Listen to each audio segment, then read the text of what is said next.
Prezado aluno, é um prazer te conhecer.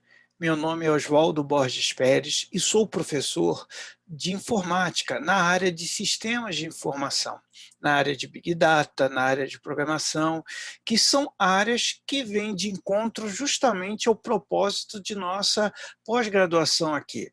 Então, nós vamos aqui discutir alguns assuntos que vão ajudar a você ter uma visão sistêmica do que seria um sistema de informação e como você está se relacionando ele durante o dia a dia sem perceber. E também projeções do que você pode vir a estudar, você pode vir a aplicar, você pode vir a se relacionar dentro dessa área na sua, onde você trabalha. Embora não seja comum, eu prefiro aqui compartilhar uma tela com você, uma tela, um PPT, que será o fio condutor de toda a nossa discussão. Lembrando que ao final de nossa palestra aqui, você também poderá fazer perguntas, esclarecer dúvidas que por acaso possam ter ficado durante nossa discussão, tá bom? Então vamos lá, aqui está a tela. Bom, então nosso pós-graduação aqui é de Sistema de Informação em Saúde. Bom, agora, a primeira coisa que a gente tem que entender é o conceito de dado, informação e conhecimento. Eu não tenho dúvida que você já teve algum contato com isso na sua graduação, né, e que você tinha lá o ciclo do processamento de dados, na qual você tinha lá dados, processo e informação. Você via que dados eram manipulados através de processos, processos esses informatizados ou não, e que geram informação. Um bom exemplo disso que eu costumo dar é o exemplo lá das suas notas. Você tem como dados, por exemplo, notas que você tirou lá na sua aula. Um exemplo. Elas são submetidas a um processo esse que poderia ser feito em uma calculadora, poderia ser feito à mão mesmo. O que importa é que esse processo é capaz de calcular a média. E a informação que nós temos seria o quê? A média. É importante lembrar também que essa informação ela pode ser, em outro contexto, avaliada como um dado. Por exemplo, eu tenho lá a média de um aluno, que pouco é um dado simples, que não me agrega nenhum valor, mas através de um processo decisório, eu posso estar verificando se esse mesmo aluno está aprovado ou não. E daí teria uma nova informação. Então, tudo depende do contexto que a gente está aplicando, não é verdade? Mas, independente desse ciclo, vamos analisar as entradas e saídas primeiro. Então, a nível de entradas e saídas, eu tenho o que nós chamamos aqui, que você vê na sua transparência, dados, tenho as informações e tenho o conhecimento, ou seja, dados são a base para concepção de informações, que são a base para concepção, para a criação de conhecimento. Tá legal, mas vamos lá então, analisando um pouco mais de perto, o que será que nós entendemos por dados? Ora, dados nada mais são do que registros soltos, aleatórios, sem qualquer análise. Dados são, como eu posso dizer, são código que constitui a matéria-prima da informação, ou seja, é informação não tratada que ainda não apresenta nenhuma relevância naquele contexto. Eles representam um ou mais significados de um sistema que isoladamente não pode transmitir uma mensagem ou representar algum conhecimento, como, por exemplo, seu nome, Oswaldo, o que representa? Sua nota, 10, seu telefone e tal, mas se eu tenho Oswaldo associado ao meu telefone, aí sim eu já tenho uma informação, não é verdade? E por falar em informação, o que nós entendemos por informação? Vimos aqui o que é dado, né? Informação. A informação propriamente dito seria qualquer organização, qualquer estruturação desses dados. E, a partir dali, nós teríamos o conceito de registro. Ela é um registro que pode ser registro em suporte físico ou até mesmo intangível, nas nuvens, disponível, sim, para assimilação crítica, para a produção de um determinado conhecimento. Informação é, portanto, um material que é feito o conhecimento após o posicionamento crítico do nosso indivíduo, ok? Além disso, a informação ela é derivada dos dados que, sem um sentido ou contexto, como o exemplo da média que nós vimos e o exemplo das notas, eles significam muito pouco. Lembrando também que informação ela não é conhecimento. Pelo contrário, informação é bem diferente do conhecimento. A informação em si ela é matéria-prima para o conhecimento. É um bem comum ao qual todo cidadão deve ter direito a acesso. E chegamos a um nível maior, né, que seria o nosso conhecimento. Ou seja, como nós vimos aqui, eu tenho dados que geram informações e, a partir do tratamento dessas informações, eu gero o famoso conhecimento. Então, podemos dizer que, assim, numa definição muito simples, o conhecimento é informação processada e transformada em experiência pelo seu usuário. O conhecimento é a capacidade que o processamento da informação adiciona ao repertório individual, né? E que nos dá a capacidade de agir e prever o resultado de uma ação. A aprendizagem em si seria, então, toda experiência, as novas informações que, a partir daí, modificam o comportamento e o relacionamento com o meio ambiente que nos rodeia. Sem a informação, se a informação, digamos assim, ela é um dado trabalhado, então conhecimento é a informação trabalhada, ok? Aqui nós temos alguns exemplos que você pode tirar do seu dia a dia, como, por exemplo, aqui eu tenho como dados, valores das vendas de um dia, ou poderia, no caso da área de saúde, poderia ser a quantidade de atendimentos em um dia. Eu tenho informações, que a informação seria esses dados processados. Eu teria o quê? Histórico de vendas do mês, por exemplo, o histórico de vendas daquele determinado mês e dos últimos anos, né? O crescimento do mercado mercadológico, a posição dos concorrentes, enfim.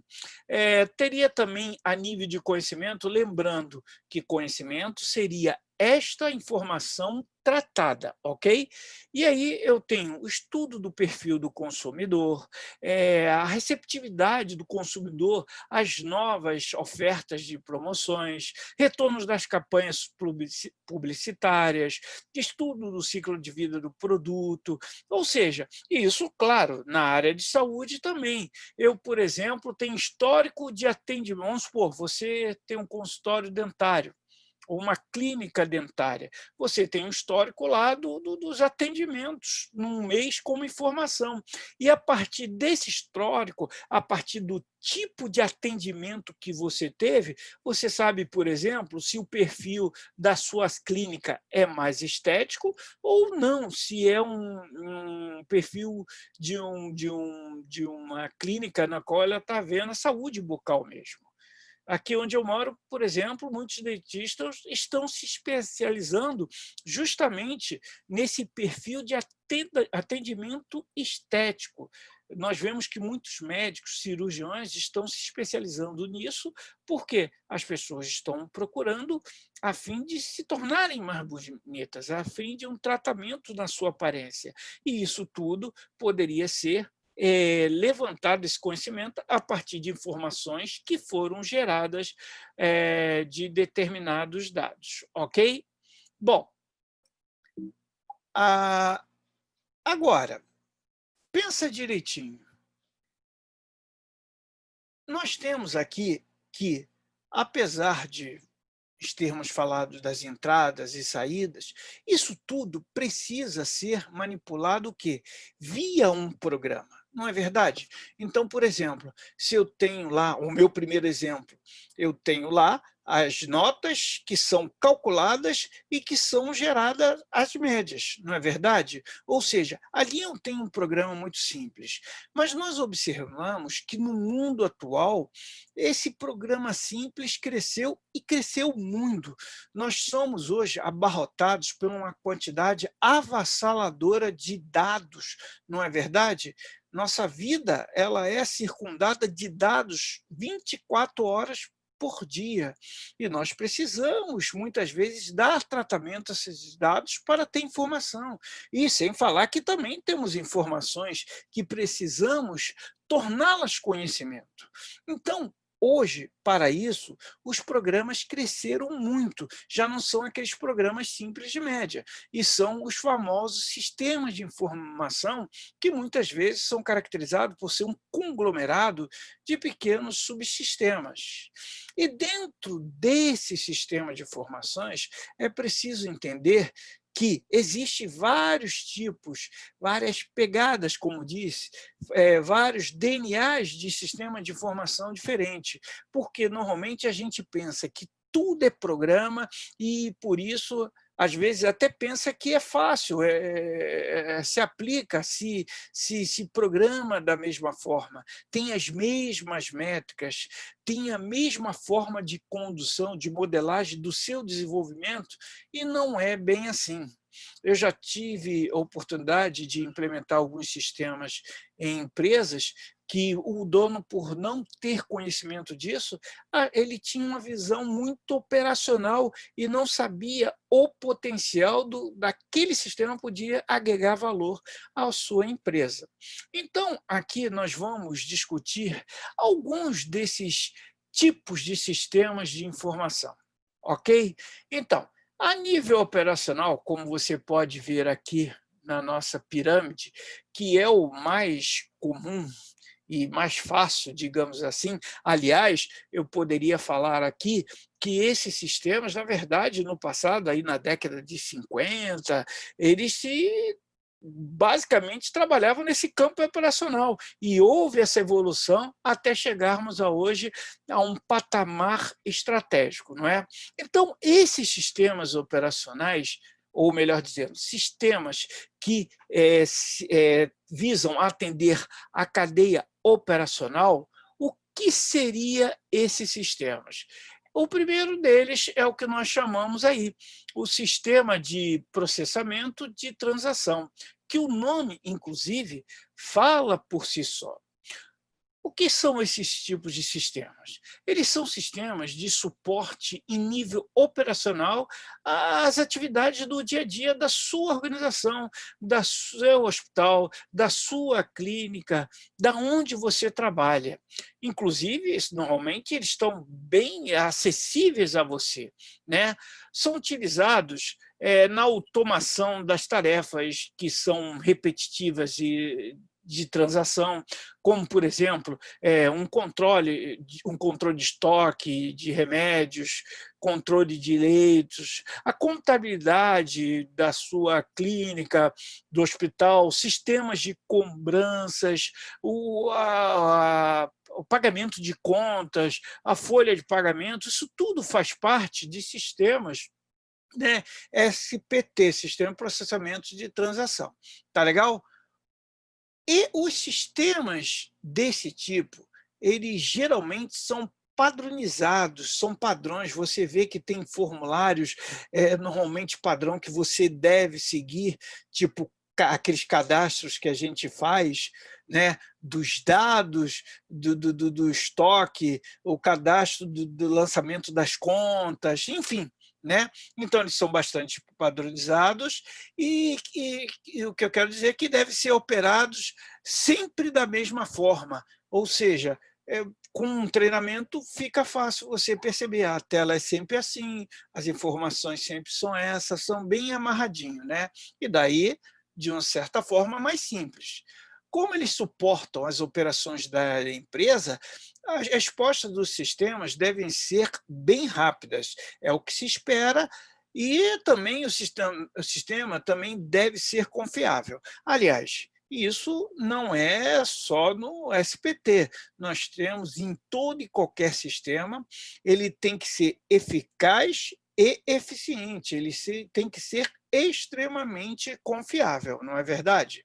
Bom, as principais características que eu poderia elencar aqui, digamos, para as transações nesse tipo de sistemas, eu tenho o quê? Normalmente ele é ligado à entrada e alimentação de dados, ao processamento e ao armazenamento desses dados, à geração de documentos, relatórios, que normalmente esses sistemas mais simples, ou melhor de nível, ou melhor dizendo, mais simples a nível de conceito, né, eles não geram.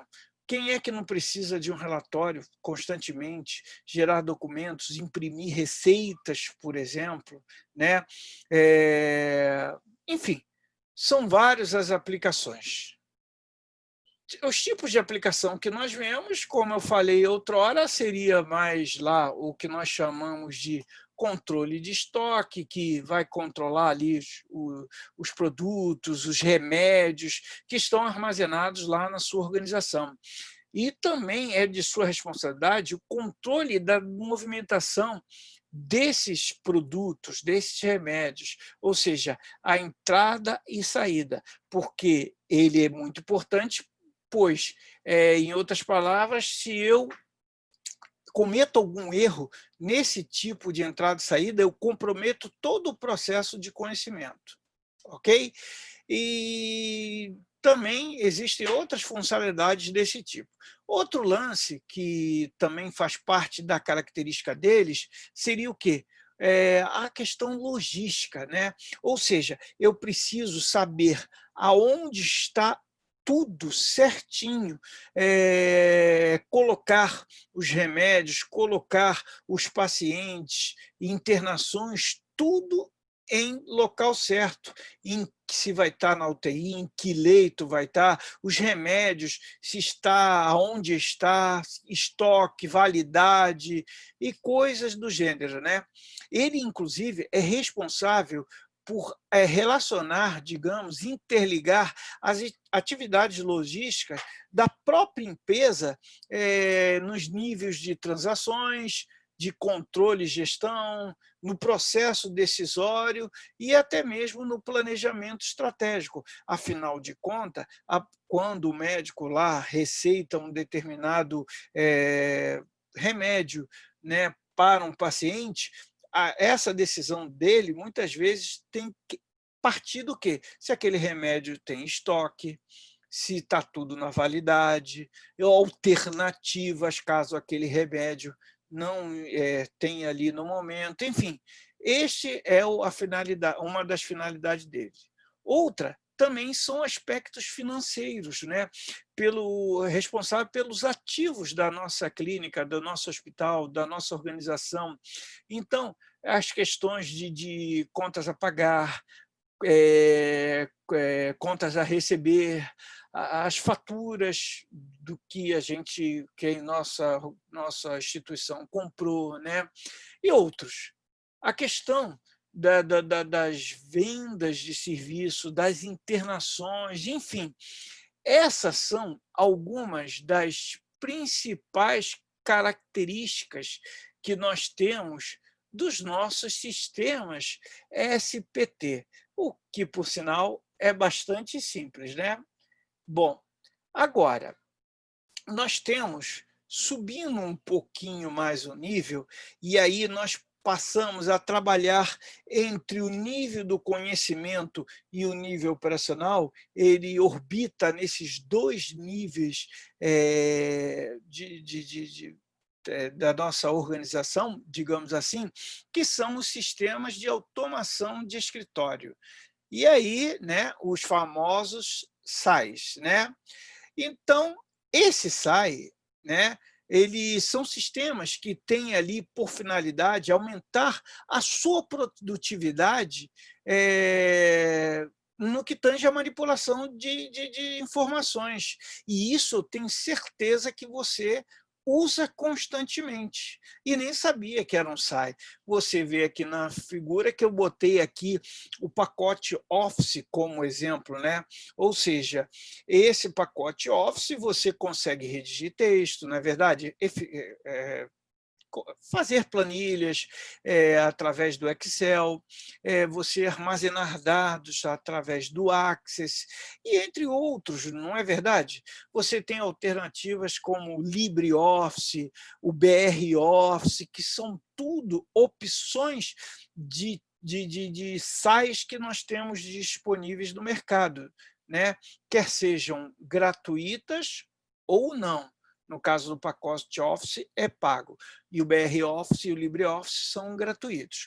É muito comum, inclusive, em instituições do governo, para redução de custos, eles trabalharam lá com o BR Office e com o LibreOffice, que se assemelha muito ao Microsoft Office. Ok? Então, esses sistemas SaaS, eles ajudam exatamente as atividades que você tem ali como preparação e a comunicação, né? Então, como eu te falei, nós temos lá os editores de textos, né? Que você faz textos, sistemas de correio eletrônico, você tem lá o Outlook, por exemplo, onde a sua organização você recebe e envia informações, né? Grupos de notícias, correio de voz, nós temos inclusive sistemas multimídia, sistemas distribuídos, videoconferência. Agora mesmo a gente está trabalhando com um software que nos ajuda a isso, que é o Zoom, que você está acessando aí, que ele possibilita o quê? Que nós possamos estabelecer de uma forma muito legal, de uma forma simples e clara, né? O quê? Uma videoconferência, não é? Bom, a tendência, inclusive, desses SAIs, como nós temos observados, é justamente a integração deles à internet. O que eu quero dizer com isso? Nós vemos que a tendência mundial hoje é você trabalhar com o conceito de cliente clean. Olha, espera aí, cliente clean, o que eu quero dizer com isso? Ou seja, hoje nós vemos que cada vez os notebooks, né, são mais compactos, mais secos, digamos assim. E aí, nós estamos hoje delegando a servidores, digamos assim, o processamento dessas informações. Espera aí, não entendi, Oswaldo. Por exemplo, você não vê o saldo da sua conta hoje? O saldo é calculado no seu celular? Claro que não é. Ele é um programa cliente, é um browser normalmente, ou é um aplicativo que entra em contato com um sistema servidor lá, que vai providenciar esse saldo para você.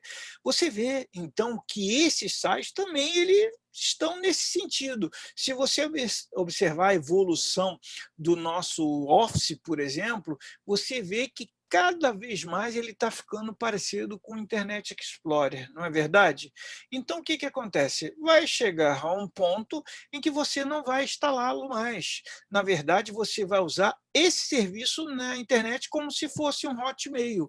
E aí, esta é a tendência de todos os sites que nós temos. E aí temos empresas especializadas que cada vez mais tornam esses sites mais atraentes, mais eficazes e eficientes, como nós falamos anteriormente. Não é? Opa, esbarrei aqui. Bom, dando continuidade, né, nós temos também aqui o próximo grupamento, que são os sistemas de gerenciamento do conhecimento. Aí a gente já está trabalhando a nível de conhecimento. E conhecimento, lembre-se, que é o quê? É um tratamento, ele é obtido a partir do tratamento de uma informação. Então, veja bem, nós sabemos, então, é claro, que o conhecimento possui um valor muito maior que o dado e a informação, e está ligado muito mais à não informação, mas sim à capacidade de agir. É algo intuitivo e, portanto, é de difícil definição mesmo, pois está relacionado à experiência e os valores que a determinada pessoa, determinado usuário, e, acima de tudo, de padrões de reconhecimentos analógicos a regras implícitas, né, daquele contexto.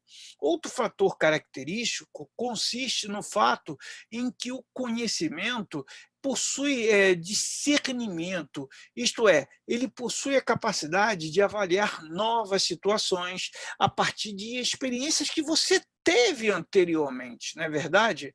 E assim pode fornecer um julgamento que possibilitem seu próprio aprimoramento e, consequentemente, a evolução.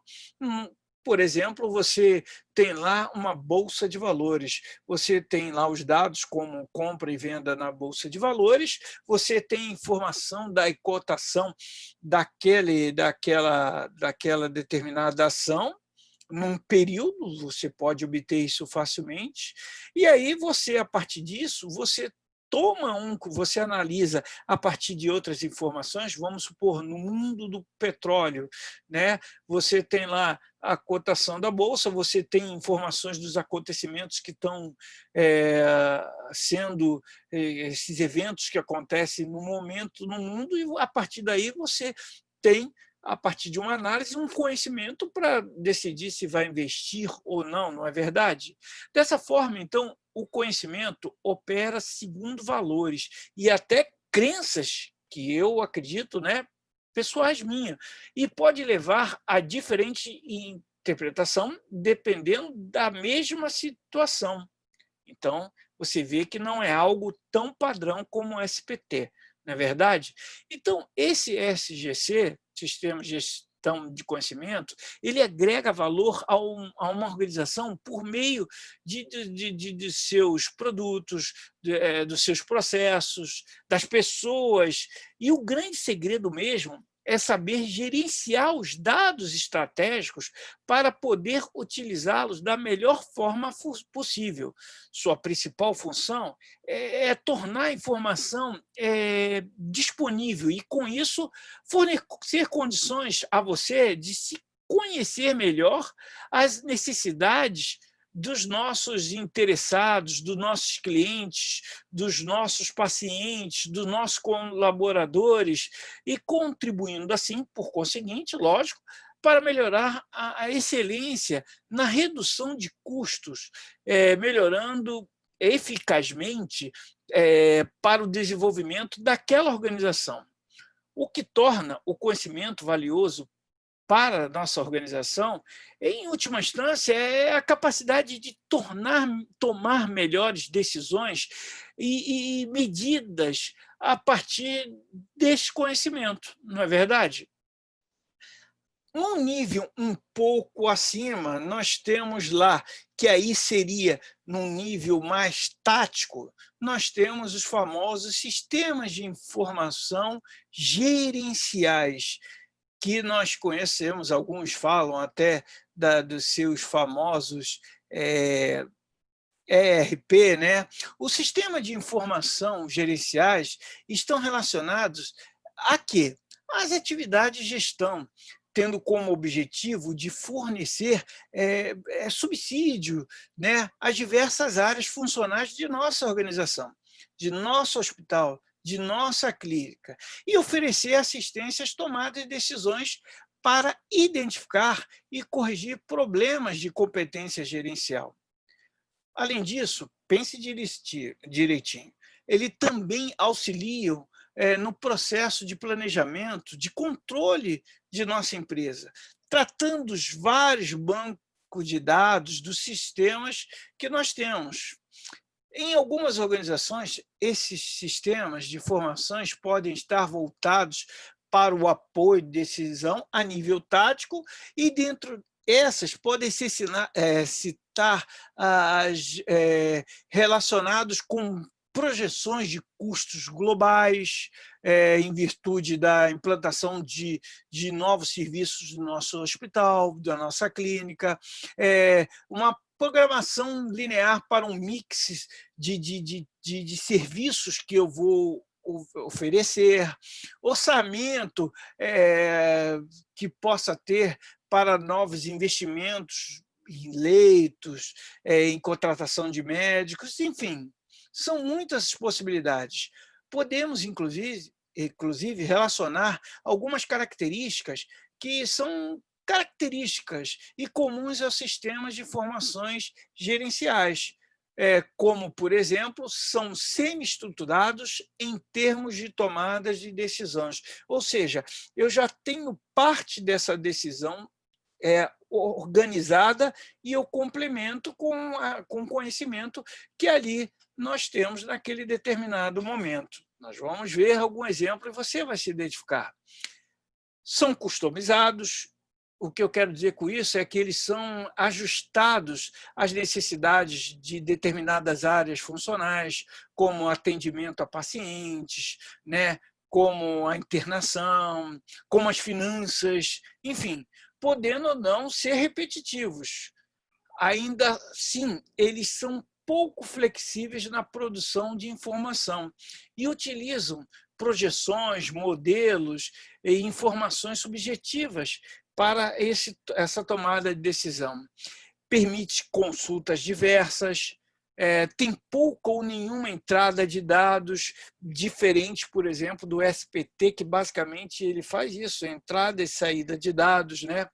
São integrados normalmente as funções de negócio da minha instituição, eles baseiam-se, digamos, em dados externos e internos da nossa organização, eles geram informações que são analíticas, tanto analítica como sintética, sendo que, em alguns casos, pode até apresentar projeções.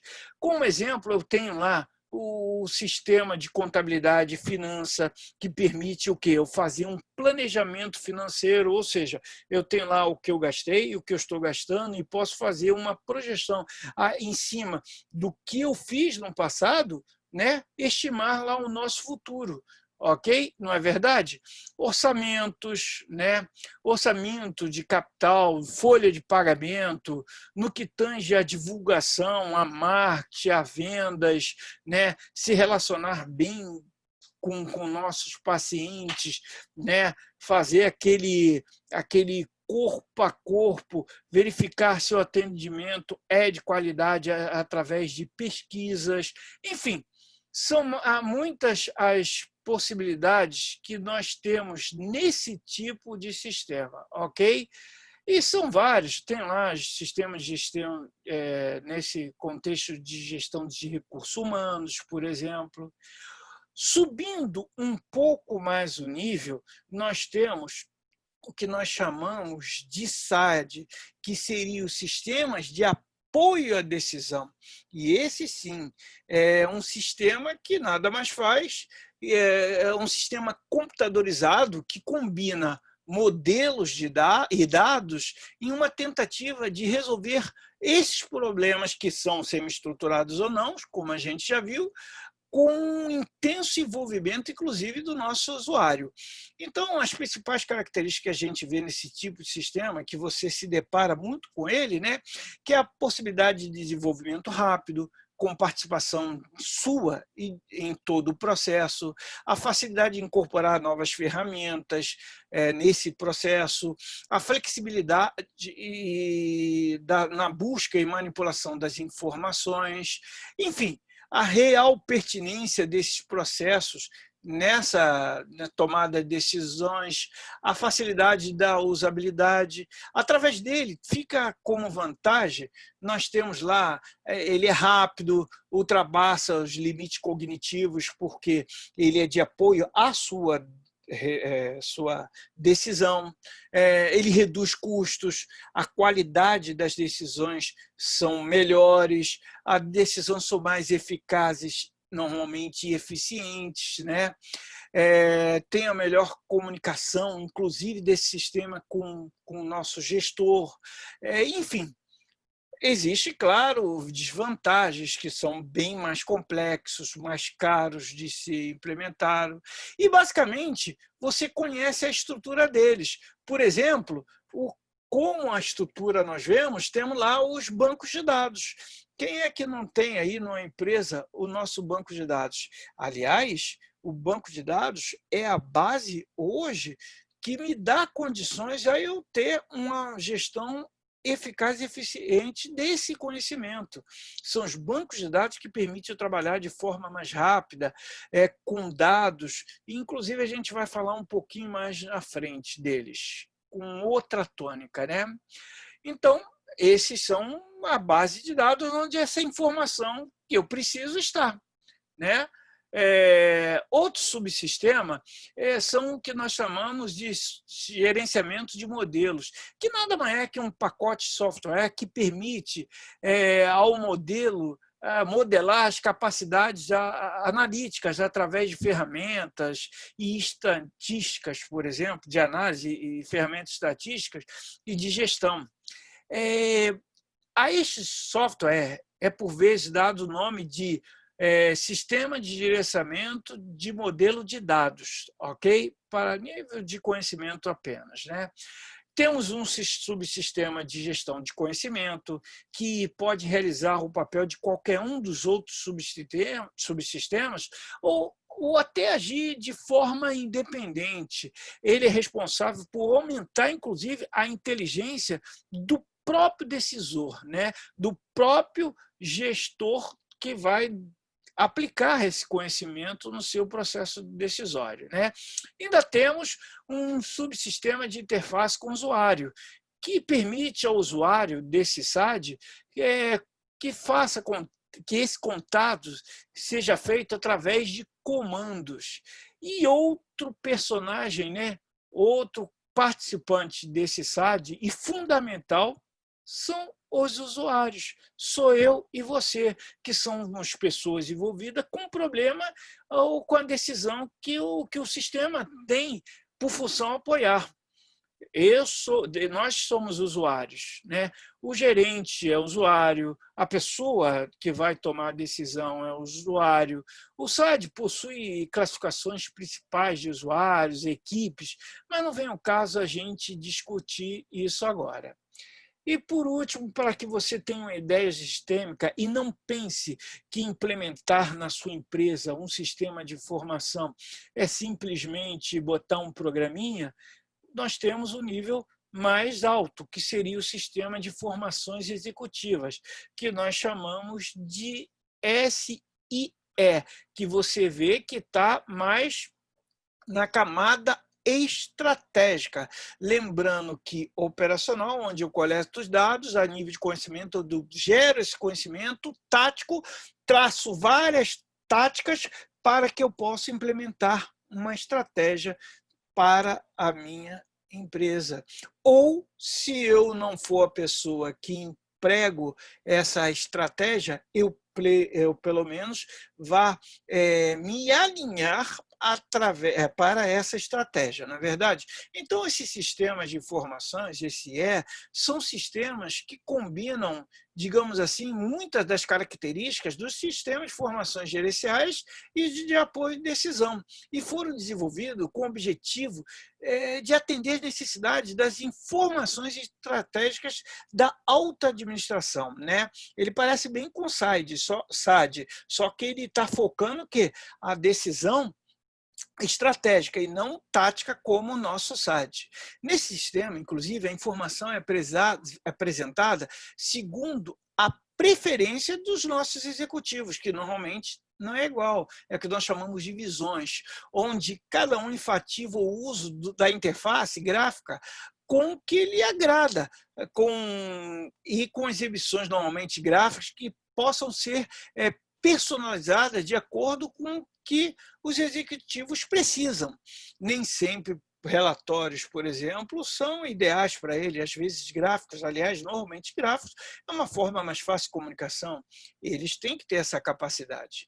A ênfase, inclusive, do sistema, como um todo, é a interface visual do usuário e a integração com uma variedade de fontes de dados, que muitos dados, nem sempre, inclusive, eles estão na minha empresa, como, por exemplo, dados do concorrentes, dados que são de domínio público e, às vezes, dados que estão aí, que nós vamos ver que são dados não estruturados, que são tuitados, que estão em WhatsApp, que estão em textos em Facebook, Instagram e por aí vai. Inclusive, um número crescente de organizações tem investido no desenvolvimento desse tipo de sistema, né? Que auxilia aos seus executivos de alto nível a fazerem análises, comparações, destacar tendências importantes para que possa monitorar o desempenho do propósito daquela organização, identificando possíveis oportunidades e também possíveis problemas, na verdade.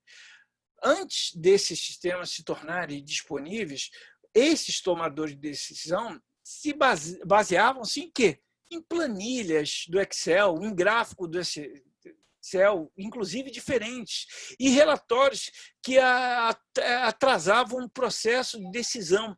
E hoje nós vimos que um segundo pode ser o diferencial para o processo decisório.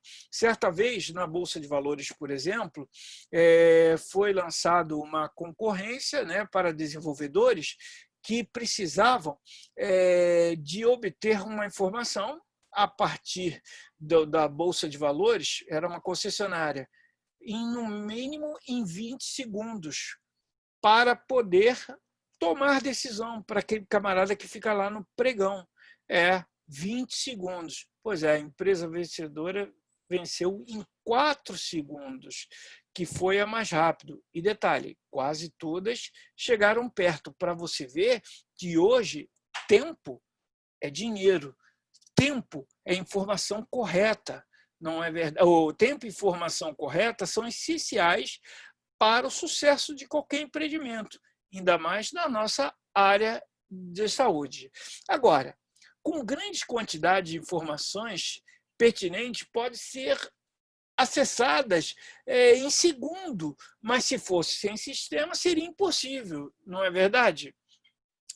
Enfim, as principais vantagens desses sistemas é que são bastante visíveis, né? A maioria desses sistemas são facílimos de usar, afinal de contas, o meu tomador de decisão não tem que estar aprendendo do sistema, ele tem que interagir com o sistema da forma mais próxima que ele está acostumado, para que ele possa concentrar os seus esforços no processo de tomada de decisão.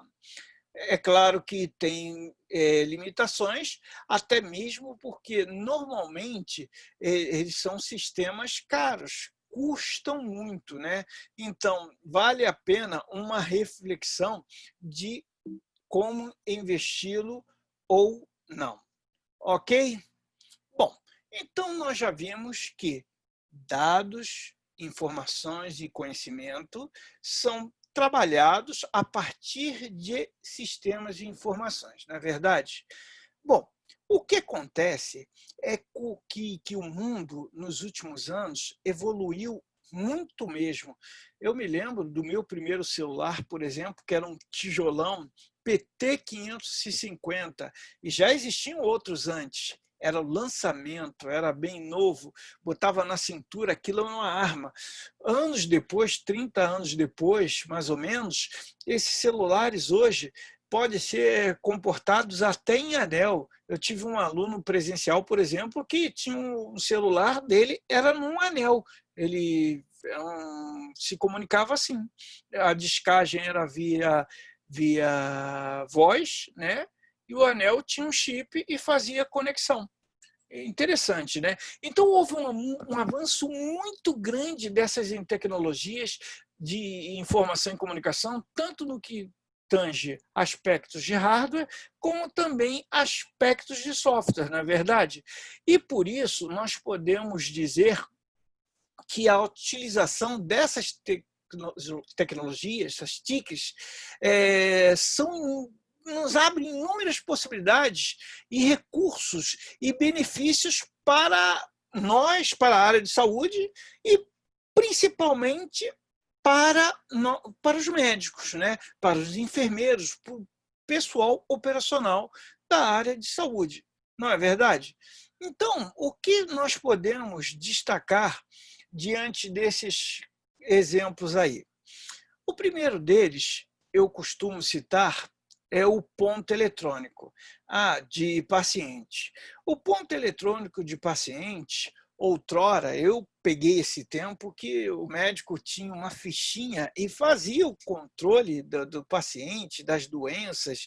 Inclusive, eu vejo hoje alguns médicos ainda com essa prática, infelizmente. O que acontece é que muitas vezes não é possível, a partir de vários papéis que ele faça, principalmente um paciente que tem muito tempo sendo acompanhado por ele tem um retrabalho muito grande de estar relendo cada fichinha, analisando, porque está naquele papel. Hoje, o prontuário eletrônico do paciente ele se tornou uma condição sine qua non para a eficiência de nosso sistema de saúde, não é verdade?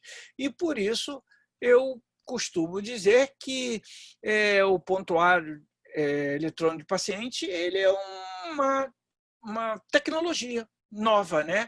Utilizada nas nossas instituições, que tem por objetivo o quê? Armazenar, registro, né? O controle digital das informações do paciente. E com a ferramenta é possível o quê? Reduzir erros, como, por exemplo, você digitar ou selecionar doenças inadequadas, visto que lá no formulário, por exemplo, eu tenho nesse prontuário os tipos de doenças, onde eu não digito, eu só escolho, e no papel eu posso anotar errado.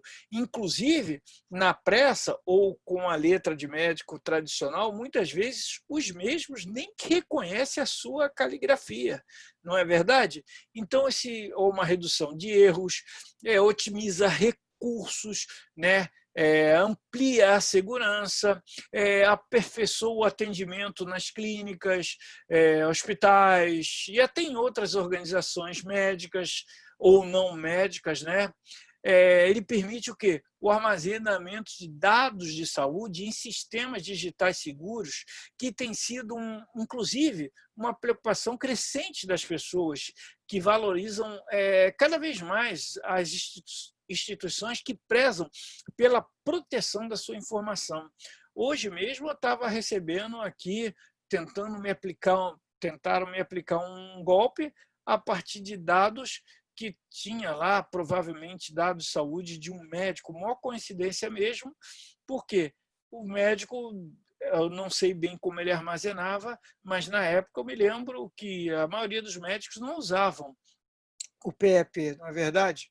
Então, vazou a informação, né? Segundo uma pesquisa que eu li sobre a Patient Engineering de 2016, indicou que 70% dos pacientes entrevistados são a favor do acesso do PEP e desejam ter esse acesso completo aos dados na plataforma para acompanhamento da saúde dele mesmo, né? O PEP é uma das ferramentas mais importantes na gestão de clínicas, instituições de saúde, hospitais, oferecendo recursos valiosíssimos aos médicos e demais usuários, né?